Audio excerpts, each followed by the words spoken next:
This video is brought to you by the generous support of my patrons on Patreon.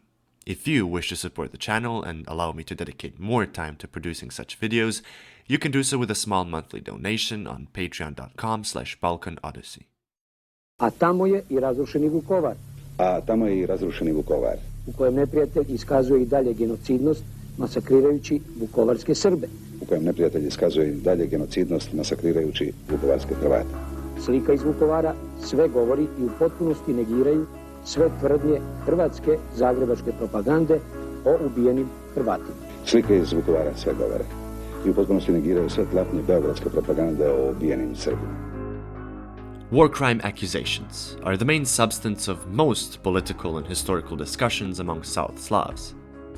This region, notorious for its recent bloodshed and the consequently hostile atmosphere among its inhabitants, is saturated with mutual allegations regarding these wartime atrocities.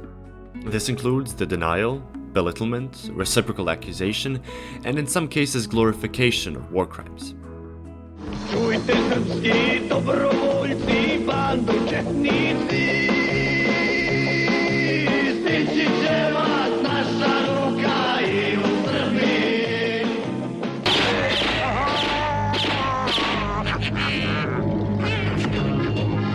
Moja specijalnost je ubijanje četnika.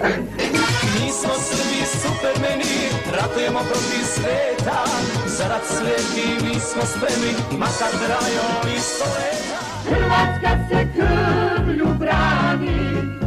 Slobodno recite da ste ustaše i jeste došli u svoju domovinu. Ustašama poručujem kao što im uvijek sam poručio, a to je malo i vulgarno, jebači im i oca i majke. Došlo vrijeme da se Srbi svete, sve džamije u oblake lete. Sad koljemo kaškom za cipele i to zajeđalom. I onda se nikada autopsijom ne može ustanoviti o čemu je žrtva podlegla, da li posljedicama klanja ili tetanus. Jasenovac, igra Niška Sara, Jasenovac, igra Niška Sara.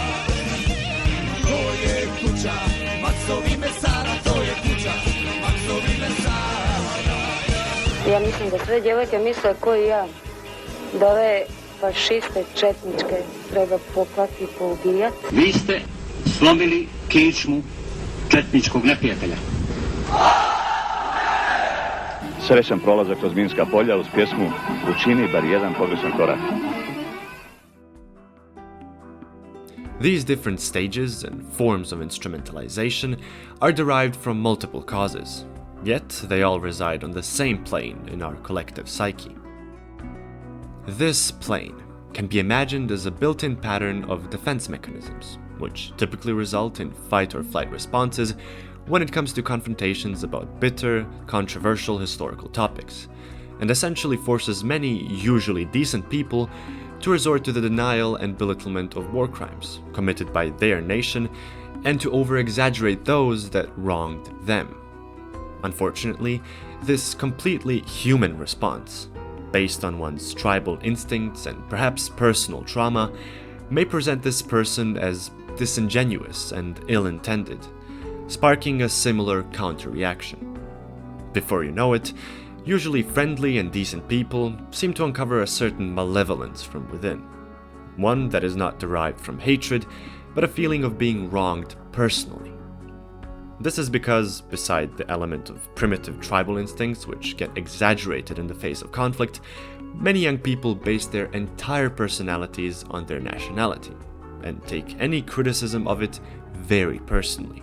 And I know this very well because I used to do it myself. Now, this goes beyond the innocent, pleasant feeling of belonging to a group of like-minded individuals with a common heritage and history. It slowly enters the domain of cult-like behavior, with elements of collective shame and bullying, in case that individual exceeds the boundaries of what behavior and value structures are socially acceptable in order for him to be allowed to call himself a Serb, a Bosniak, a Croatian. And for many young people, this acceptance by the peers of their social identity is paramount. Precisely this is what made me question my uncritical devotion to the abstract concept of a nation-state, among other factors. It became apparent to me that as I started allowing myself to accept and develop more progressive perceptions on social issues, that the feeling of unconditional, unbreakable belonging to a nation-state should not impact my own ability to view and judge historical conflict with our surroundings through my own lenses. Within the framework of Serbian nationalism, just as any other, progressive ideas are not accepted. If you dare to take one step beyond the collective norms on quote-unquote normality and what is the best for the nation, you will be reminded that you're not being quote-unquote a real Serb. You'll get a verbal warning of the treacherous path your behavior is taking. No matter if it's the case with LGBTQ rights or, as it's relevant for the topic of this video essay, advocating for peace, understanding, and collectively moving forward in the region of ex-Yugoslavia and beyond. In many cases, any plea for brotherhood and unity and mutual understanding and acknowledgement of wrongdoings from the war will be characterized as the treacherous act. By simply offering a hand, you'll get a passive-aggressive reminder that peace is not the game they're interested in. And what is the main justification for this intolerance towards the other side? War crimes.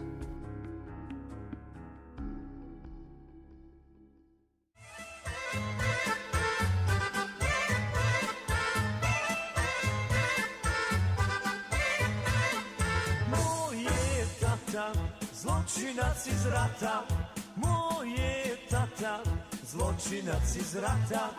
Vi se potrudite, pa ga osudite, vi se potrudite, pa ga osudite.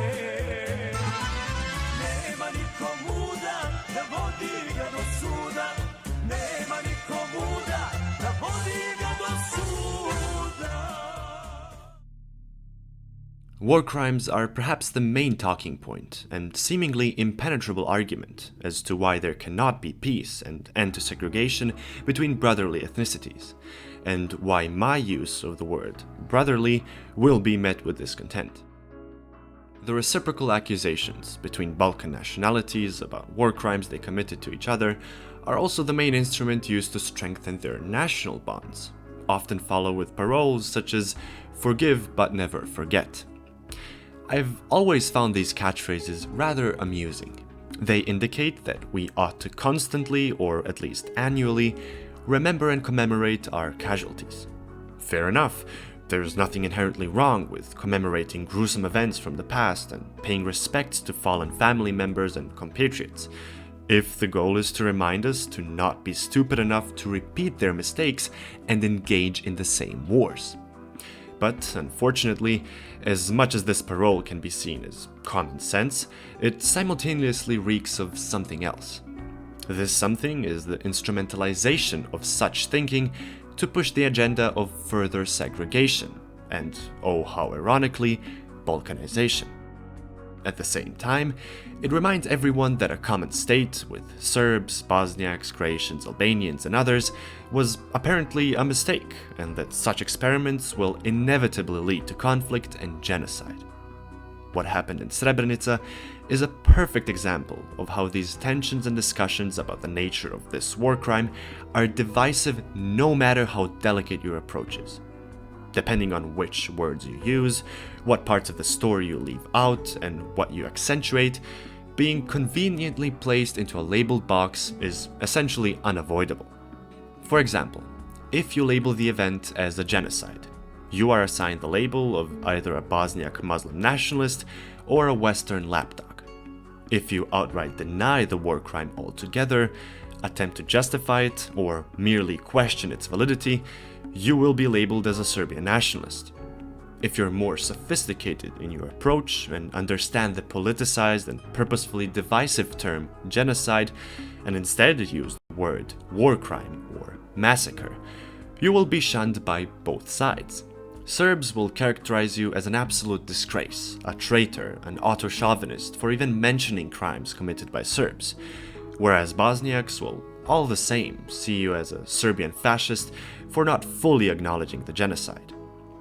In essence, it's impossible to satisfy two nationalist narratives at the same time, not the victim or the perpetrator. And I had to learn this the hard way, through the responses to my videos. The mentality of the victim calls for an equally fascistic response of violent reconciliation and revenge, leading to a perpetual circle of tension and aggression. Every plea and appeal suggesting to break this chain and lend a hand to the other side is immediately shut down with the phrase, "Why would we acknowledge our wrongdoings if they don't acknowledge their crimes against us first?" All action opposing this logic is deemed as inherently auto-chauvinistic and self-destructive, rendering every effort for peaceful reconciliation a taboo topic. To be fair, however, many individuals and families are understandably emotionally inclined to having antagonistic views due to their very personal experiences that shape their perceptions. Those whose mother, father, sibling, or relative was murdered in cold blood during the heat of the war will naturally have a hard time dismantling a negatively biased view of the perpetrator's nationality. Moreover, this collective experience sharing, meaning the horizontal exchange of stories among the wide masses who have participated in the conflict, as compelling as they are, would not suffice in maintaining the mass hypnosis on its own. There must be vertical, top-down efforts to maintain the status quo, armed with all the weapons of the state machinery at their disposal, such as the media and educational institutions, as well as wider superstructural elements of society, such as art, religion, and the family, which contribute to the conservation of these tensions and antagonistic relations that perfectly coincide with the interests of a certain minuscule percentage of the population. So, we've looked at the status quo and developed a somewhat coherent hypothesis that attempts to describe the elements maintaining and reproducing it. But is there a solution? How do we resolve this conundrum and move forward as a society? How do we look and act beyond the stalemate of back-and-forth accusations and hatred? A simple Marxist X-ray of our current material situation can offer us plenty of explanations and solutions, and this is what I can offer for the following minutes. As a premise, it's crucial to acknowledge and recognize the fact that the only correct way to talk about the conflicts which took place in Yugoslavia is to talk about organized war profiteering. Usually, these discussions take the form of back-and-forth accusations, justifications, and denial, with a short acknowledgement of the fact that war profiteering was a thing during the 90s. It's viewed as an externality, as an insignificant side effect of civil war, where certain individuals decided to use the spontaneously occurring situations to their own advantage, while screwing over everyone else. If we take a look at the internal developments of the Yugoslav government structure and economic policies years before the war, there is a clear tendency which shouldn't be easily dismissed. This tendency is the gradual bureaucratization of the state apparatus and the liberalization of the economy, especially after Tito's death. Keep in mind that Yugoslavia was never fully socialist in the first place, as it endorsed a mixed model of market socialism. This allowed for a certain degree of private ownership of the means of production and market competition, with key industries in the hands of the state. This open-ended approach to softly introducing socialism while keeping it cool with the existing capitalists was ultimately the death sentence of Yugoslavia. The private accumulation of wealth and consequently inevitable power hierarchies within the party and the League of Communists inevitably led to corruption, bureaucratic degeneration of the party, the League, and the country itself. This development introduced a contradiction between the private interests of bureaucrats from the individual republics and the collective interests of the Yugoslav people as a whole. This contradiction was destined to tear the country apart, as the individual bureaucracies, led by gradually more established bourgeois ruling classes, economically stood in opposition to each other and the prevailing social order. One instance where these antagonisms were more than evident was the trade war between Slovenia and Serbia, whose indirect consequence was the dissolution of the League of Communists in January of 1990. These antagonisms between the newly established semi-independent bureaucratic apparatuses from each republic perfectly mirror the macroscopic international conflicts between nation-states. The ruling classes of each republic socially engineered public opinion on nationalist pretenses, with the goal of stirring up conflict and ultimately provoking war. But how exactly would the ruling classes profit from conflict and the disintegration of Yugoslavia, you may ask? Well, firstly, the independence of the individual republics would guarantee more freedom to draw in foreign investors at will, and have more control over the exploitation of the now alienated proletariat, whose anger would be directed at the proletariat from across the border, and not at its slave owners. All these goals are more achievable under a quote-unquote European liberal democracy, rather than a communist-led market socialist federation. Furthermore, international conflict and especially civil war has always been the perfect opportunity for profiteers and criminals to conduct illegal money laundering schemes, hide their existing crimes, and rob the collapsing companies and industries while nobody's looking. More often than not, these individuals often coincide with the current and future ruling class, much like the one that came to power on top of tanks some 25 years ago and are still the prevailing political forces to this day.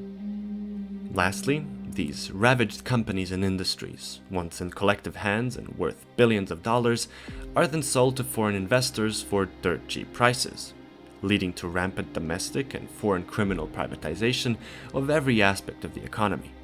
On top of that, the rampantly increasing national debt serves as the chains which hold the entire nation monetarily enslaved, leading to collective austerity measures and restructuring programs, which, mind you, does not endanger the ruling classes.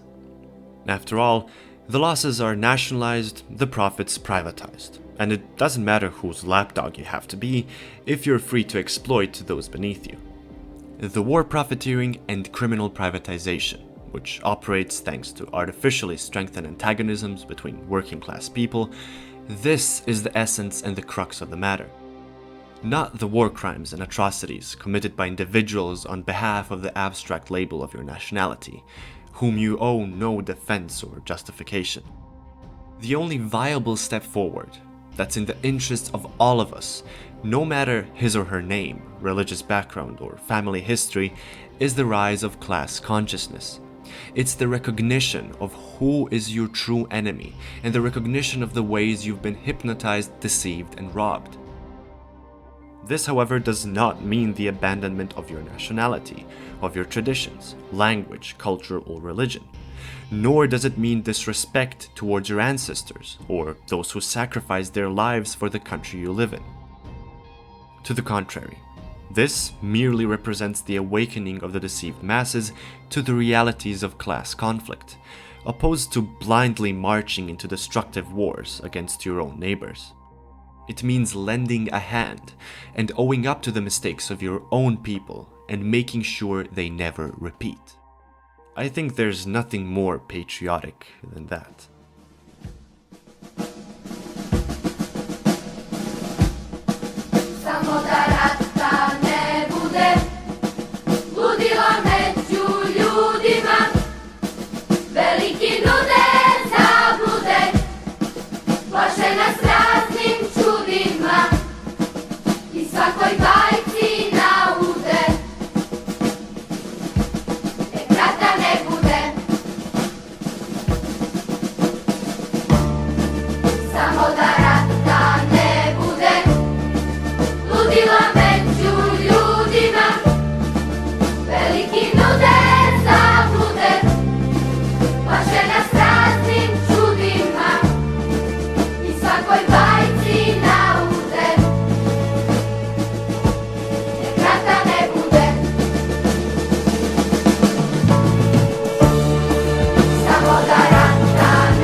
Veliki bude zabluden, plače na